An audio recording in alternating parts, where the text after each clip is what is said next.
Revenge films. I was living with my father, but one day he got remarried. I was in high school at the time. My new stepmother had a child named Karina, and she became my older stepsister.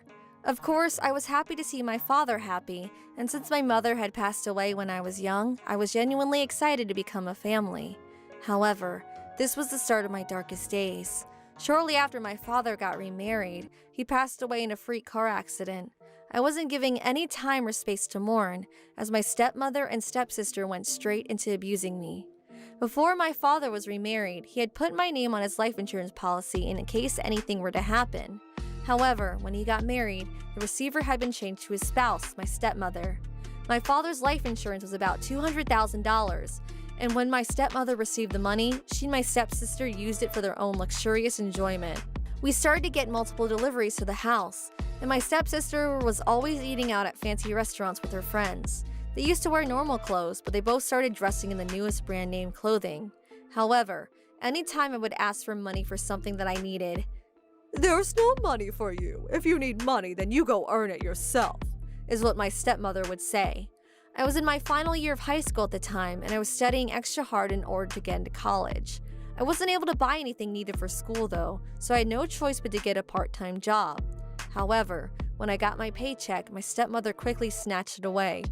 "It's dangerous for a high schooler to be carrying around hundreds of dollars like this. As your mother, I will manage all of your money for you," she said, and took all of my earnings. As if to encourage her, my stepsister agreed. "That's right, that would be best for everyone," and reached into my wallet and took all of my cash. I never saw that money ever again. The following month, I knew they would try to take my money again, so I confronted them. "That's enough already! This is money that I worked very hard to earn, and you were the one that told me if I needed anything that I should go get a job and buy it myself." "Sure, maybe, but there's a bag that I really want this month." Exactly. Plus, we don't have that much left of the insurance money, so we're a little tight on cash right now. "What do you mean you don't have much left? Wasn't the life insurance payout almost $200,000? Of course, such a meager amount wasn't going to last long. How much do you think one brand name bag or watch costs?" "That's because you're wasting the precious money that my father left behind." "Shut up! Anyway, we need the money, so if you don't hand that over, you're going to regret it." My stepmother and stepsister cornered me, and the next day they made an outrageous phone call to my workplace. They told my manager that I had taken the family money, and I wasn't handing over the money from my paycheck. When I got back to work the next day, my manager came up to me. "I'm sorry, but I don't want someone working here who's gonna take someone else's money, even from their own family." And I was fired. I couldn't understand what was going on. "What do you mean? I haven't taken anybody's money." I tried to defend myself, but I heard it from your own mother. She got in touch with me. how could she? I was let go from my job, but when I got home, they of course blamed me. "This is all because you wouldn't hand over the money to us. It's all your fault." There was nothing I could say or do. If I don't hand over the money to my stepmother, I get fired from my job. But if I don't work, I can't buy anything that I need. I knew it was an endless cycle, but still I looked for my next job. If my father was still alive, we would be financially comfortable, and I probably would have been able to move out of the house and attend a college in another state. But that wasn't the case anymore, and since I didn't have any money, I had no choice but to stay and attend a local college.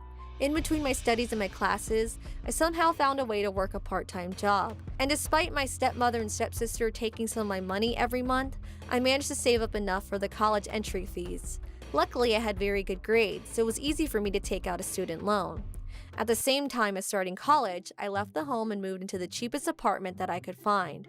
I was honestly struggling to make ends meet, and life was hard, but it also made me realize how much better life was without my stepmother and stepsister. However, my stepmother got access to my money, and before I knew it, she had used up all of my student loans. The loan money would be deposited into my account once a month, and that day I went to the ATM to try to withdraw the cash. However, my account was at zero, which I thought was strange, so I went home to get my bank book and make a claim. When I got to the help desk, I found out, "It looks like this bank book was reported missing, and we reissued a new one to this address." I knew there was only one person who would do this. When I was still living at the house and had the same address, my stepmother must have gone behind my back to get my bank book reissued so that she could have access to all of my money. At the bank that I was using, you didn't need a debit card in order to withdraw cash as long as you had the bank book. I immediately contacted my stepmother. Oh, were you trying to withdraw your student loan? That's too bad because I've already used it all. But I needed that money for my college tuition. And how can you put your hands on my bank book without my permission? Shut up, you brat! You should be grateful that we let you live with us for so long. I wanted to kick you out as soon as your father died, but we let you stick around, so it's only right that you should be paying us back for all that we've done for you. I am my dad's daughter, so I had every right to live in that house. You weren't paying rent or any of the bills. Who do you think you are? Please, just give me back the money. Without that, I can't pay for any of my tuition or fees. I don't know what you're talking about. Well then, good luck. My stepmother hung up the phone. I, of course, went straight to their house, but to no avail. I was just pushed out and never saw any of my money. I wasn't able to take out any loans from anywhere else, and because I was unable to pay my tuition, I had to drop out of college. When my stepmother found out, she called me. Oh, you finally ready to get to work then? In that case, you better deposit all of your salary into our account. Do you hear me? You have no idea how to manage your money, so I'll handle it for you. I had had enough, and I lost it. Don't ever try to act like my mother ever again. I'm cutting all ties with the two of you. I never want to see or hear from you ever again. I hung up and decided to move out of the state. I was really tight on money, and as a college dropout, I was at a disadvantage, but I was somehow able to secure a job in another state. 8 years later, I was happily married with 2 beautiful children. My husband was the son of the CEO of the company that I was working at. We met when I happened to come across the CEO in the city, looking like he wasn't feeling well. I took care of him until someone arrived, and his son, my now husband, was the one who came to pick him up. At the time, the CEO had no idea that I was a new hire at his company, and when I told him that, he and his son were both shocked. To be fair, it was a huge company. It would be hard for anyone to remember the faces and names of every single employee. It was a pretty big city, so nobody was paying any attention to the elderly man who was very clearly not feeling well. The CEO was touched that I came running to help him, and that was when he asked, Do you have a partner already? I have my hands full with working right now, so no, I don't. And for some reason, his response was to offer his son. That being said, he was the son of the CEO of a very big company. And on top of that, he was handsome and kind. I'm sure he had plenty of women flocking around him, and if it weren't for this opportunity, I would have never been in his sight. But we hit it off immediately, and just as the CEO had hoped, we started dating. In a flurry of momentum, we got married straight away. Soon after, we found out that I was pregnant, and I stopped working. I stayed at home while playing board games with the CEO, my now father-in-law, until I safely gave birth to a beautiful baby girl. My husband, my father-in-law, and my very sweet mother-in-law were all thrilled to have a baby girl. Shortly after, I gave birth to her little brother. My father-in-law was ecstatic that another generation for his company was secured. My father-in-law's company was actually huge, and because it was an umbrella with multiple companies under him, he wanted to keep it in the family and pass it on from generation to generation. My life was so perfect that it almost made those years with my stepmother and stepsister seem like a lie. My daughter was growing every day, and I was surrounded by my happy family. Then one day, my father-in-law sat us down. We're going to set up a new company, and I want you guys to go there just for 1 year. What do you think? Of course, I won't force you. The reason he said it like this is because this new company was being set up in my hometown. With my father's passing, and since those people were my stepmother and stepsister, I had told my in-laws that I didn't have any parents anymore. Before we got married, I told them everything about my past. When they heard this, my in-laws said, "How awful! I'm so sorry that you had to suffer like that." Seriously, what a shame. What they did is unforgivable, using everything your father left behind for luxury goods and their own enjoyment. I can only imagine how terrible that must have felt. They both sympathized with me. That's why my husband suggested, I'll go alone. There's no way I could let Jessica go back to that place, especially with her stepmother and stepsister still there. It's just 1 year, so I'll go on a temporary transfer. I appreciated his thoughtfulness, but no, I will go with you. The kids would be sad without you, and more than anything, I just want to be with you. Plus, I have a family now, and I have my amazing mother-in-law and father-in-law, so I won't be alone. Are you sure? Yes, I'm not a child anymore. I'm not a student anymore either, and I have you, so I'll be okay. If you insist. But if anything happens, I swear I'll protect you. And if at any point you feel uncomfortable, you know you can come back here anytime with the kids. That's right. We have plenty of rooms that we can prepare for you and the kids, so you can come back at any time without any worries. Yes, we can even prepare an apartment for you. So you have a place here, no matter what. Thank you very much. I promise I'll be okay though, and even if I see those people again, I won't lose to them anymore. And I'll protect you with everything I've got. When I cut all ties with those two, I thought that I would never have to go back to my hometown ever again. But 8 years later, with the support of my husband and my in-laws, I was on my way back. We considered living in an apartment building, but we wanted the children to be able to play in the yard. So we ended up signing a 1-year contract for a mansion in a high-end residential area. The kids loved the big house, and they transitioned smoothly into their new school and made friends quickly. We were in my hometown, of course, so I couldn't avoid running into some people from the past here and there. Oh my gosh, is that you, Jessica? Yes, long time no see. Even saw some of my late father's relatives. How many years has it been? I thought you were in college, but then I heard that you dropped out and I was shocked. What happened? I briefly spoke about my experience during my college days. Wow, I had no idea. It must have been so hard. I'm sure your father would have been so hurt to see that. How awful. But why are you back now? I'm only here for 1 year due to my husband's work. Oh, is that so? Where is he working? He's at Scott Holdings. What? The new one in the city center? That's amazing. Yes, my husband's father recently expanded and added more branch offices. So my husband is here for 1 year to oversee this office development. Wow, so you married the son of that whole group's CEO, and he's next in line, right? How wonderful! This is proof that there is a God. He's rewarding you now for all of your struggles back then. I'm so happy for you, and I wish you the best. Thank you very much. A few months flew by since I returned to my hometown without any issues, and my husband's work was going steadily too. Then one day, I don't know how she got my number, but I heard the familiar voice of my stepmother on the other end of a phone call. Well, well, it's been a long time, hasn't it? I heard from someone that you've come back around here, and that you've gotten married and become a rich housewife or something. Is that true? That's none of your business. You're still a brat, I see. Your attitude hasn't changed. Don't you understand? I'm your mother. I raised you. I'm sorry, but I don't think of you as my mother at all. My parents are my father and mother in heaven, and now my husband's parents. That's it. Whatever. Anyway, you need to hand over $50,000 immediately. Huh? What are you saying? Why should I send you any money at all? You married into a rich family, didn't you? Then you must have plenty of money to spare. Plus, I heard that you're living in a mansion in that high-end residential area.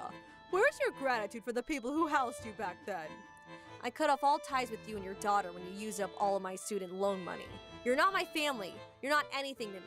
And if you ever try to come to our house, I will call the police. What kind of a terrible daughter are you? After your father died, we were the ones who raised you. And yet you seem to have forgotten that you're indebted to us for it. How dare you speak to me like that? In debt to you? Are you joking? You two wasted all the precious money that my father had left behind. And yet you didn't give me any of it and made me do everything by myself. But then you took all of my earnings from my hard work and spent all of that too. Even my student loan. As if I owe you anything. I hung up the phone and immediately blocked her number. Of course, she couldn't get in touch with me anymore. Just in case, I told my husband about the incident. If they try to get in touch with you again or come anywhere near our family, let's go to the police. My husband didn't want to take any chances. A few days after that, one of my relatives on my father's side passed away. My husband and I decided to attend the funeral together. Are you sure you're okay?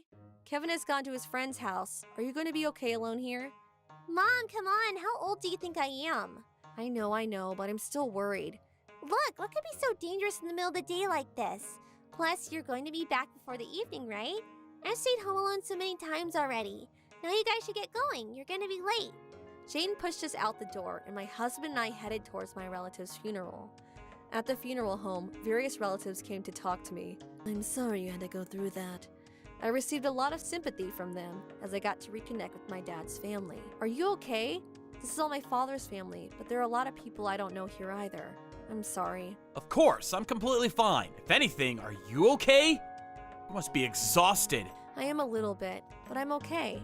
I'm honestly oddly happy to see that so many people knew my father and to be able to talk to them. Even just now, when you were outside taking a work call, my father's cousin came over and told me some stories about my dad when he was a kid. It was really nice. Wow, that's so cool. You'll have to tell me about it when we get home. I never got to meet my father-in-law, so I'd be happy just to hear some stories about him. Yeah, I will. I was chatting with my husband when I got a sudden message from my daughter. Oh, it's from Jane. Mom, help me! I was shocked by this message and I replied immediately. What's wrong? Did something happen? Should I call you right now? No, don't call. You definitely cannot call. Her reply made me even more worried, and I filled my husband in on what was happening. Let's try to find out exactly what's going on. Good point. Can you tell me what happened? I'm in my room right now, but I can hear somebody downstairs. You and Dad haven't come home yet, right? No, we're still at the funeral. I just hid myself in the closet. I turn on the TV and I can hear them coming upstairs. We knew that her daughter was in danger, so I explained the situation to my relatives, and my husband and I jumped into the car. My husband got behind the wheel, and I sat in the passenger seat and got right back to my phone to message my daughter. We are on our way home now, so try to stay still and hang tight. Okay, I got it. They're here on the second floor. I think there's 2 people. When I saw this message, my heart started pounding even faster. What if it was a robbery? What if they found my daughter? My husband floored the pedal and took the shortest way back to the house. I can hear a loud noise from the room next door. Wait, I think they're in my room now. We're almost there. Everything is gonna be okay. Can you see their faces? Yes, I can, but I've never seen these people before. And it's 2 women. 2 women? Hearing this, I immediately pieced it all together. I knew that it could only be my stepmother and my stepsister. They had kept calling and demanding money, but I refused to send anything and I had blocked them on my cell phone. They had an idea of where we lived though, and I don't know how they got their hands on my exact address, but they must have found it.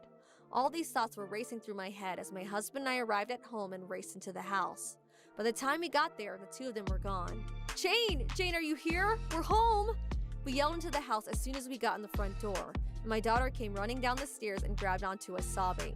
I was so scared! I'm so glad you were okay. I'm going to check around the house. You 2 stay right here. Okay, be careful. When my husband went, the house had been torn apart, and everything had been flipped inside out. My husband's collector's watches, my handbags and accessories, they had all been taken. I'm so sorry. I know it was those 2. It had to have been them. I'm sure it was. A few days ago, they called again to demand money, so I think it was them too. Let's call the police first. But we don't have any proof. Jane saw their faces, but I don't know if that counts as evidence. Mom, I took a video. What? A video? How? When did you do that? I was so scared I was hiding in the closet. From the crack in the door, I was able to get a video. That was so brave. I'm so proud of you, Jane. Can you show me the video? Here. In the video that my daughter played were the 2 of them clearly sneaking around the room looking for anything to steal, realizing there was nothing expensive in there and storming out to the next room. This will be plenty of evidence. Yes, it's perfect. You have them clear as day. Well done, Jane. We had told our daughter to lock all the doors when we left, and she had at first. But it turns out that she left at one point to do a little shopping and forgot to lock the doors when she got back. It just so happened that the 2 of them got lucky and had unfortunate timing by arriving at that same time, and they were able to sneak into the house without any issues to steal all of our valuable items. I called my stepmother immediately. You came into my house, didn't you, you thief? Huh? What are you saying? Have you lost your mind? When I got home just a second ago, our house was a mess and completely trashed, and my husband's expensive watches and my handbags and accessories were all stolen. And why is that my responsibility? This has nothing to do with me. Oh, you didn't realize? When you got into the house and were snooping around, did you think that nobody was home? Because my daughter was there the whole time. What? Your daughter? That reaction must mean that you were indeed trespassing in her house, weren't you? No, that's not it. I was just confirming your words. I'm sorry to inform you that we have all the evidence we need already. What do you mean, evidence? When you 2 entered my daughter's room, she was hiding in the closet the whole time. And it turns out that she was able to get a beautiful video of the 2 of you with your faces in HD. It's a brilliant piece of work if you ask me. Oh, cut it out. You're the one at fault here anyway. Because you wouldn't hand over the money. Your parent is suffering and you don't help them. What kind of terrible person does that? Like I said many times before, you're not my family. You never have been. The only memories I have of you are you stealing my money and treating me like a slave.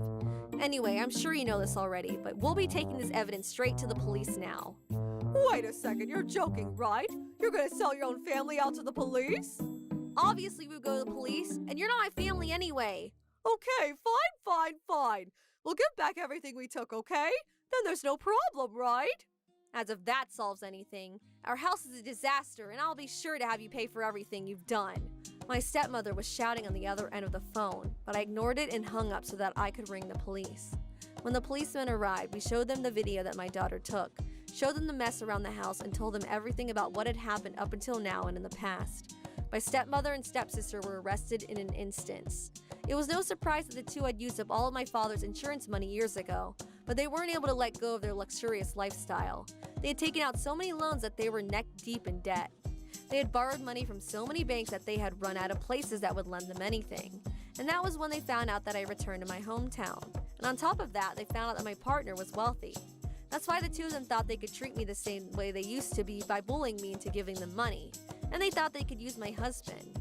But I had grown up and didn't listen this time, so they used whatever resources they could to find out my address and steal our belongings. I had heard that they were both working multiple part-time jobs to pay back their debts. But after they were arrested, the word got back to the employers who said, We're not going to have employees who steal money, so you're both fired. And they were let go. When I was a student, I was fired from my job because they claimed I was stealing from them. So to hear that they were fired under the same words felt really good. The neighborhood heard about their antics in my house. I heard that woman went to her daughter's home to steal things like brand name bags and expensive watches. What? Are you serious? I can't believe that. But I remember back in the day their daughter couldn't pay her college tuition and dropped out. But maybe that was because those people were taking her money back then too. I could totally see that. Their daughter always seemed so sweet and hardworking. So when she suddenly dropped out, I remember her classmates and friends were really confused. How awful. Those two got exactly what they deserved. The stories about the past also came out, and the two were bashed by the whole town and left with no one to turn to. After that, they returned what they stole. They had already sold some of the accessories, so we had them make up for those in cash. That meant they went even further into debt, but I couldn't care less. Until the end, they were whining. Why does this happen to us? Why are we stuck like this? Jessica got lucky and is rich, so why? They were never able to understand and were holed up in their house, but I still think they only got a fraction of what they deserved. Just in case, I spoke to our landlord about the situation and we moved to a different house. When my father passed away and his insurance money was given to us, those two had their head in the clouds and blew through $200,000 living the high life. Yet now they were barely scraping by. I'm sure they never could have imagined it, but anyone else could have told them that this was how that reckless spending would end. I don't know how my dad might be feeling as he's watching us from above, but I hope he can rest easy now knowing how happy I am. How was today's video? If you enjoyed it, please subscribe, like, and leave a comment. Stay tuned for more.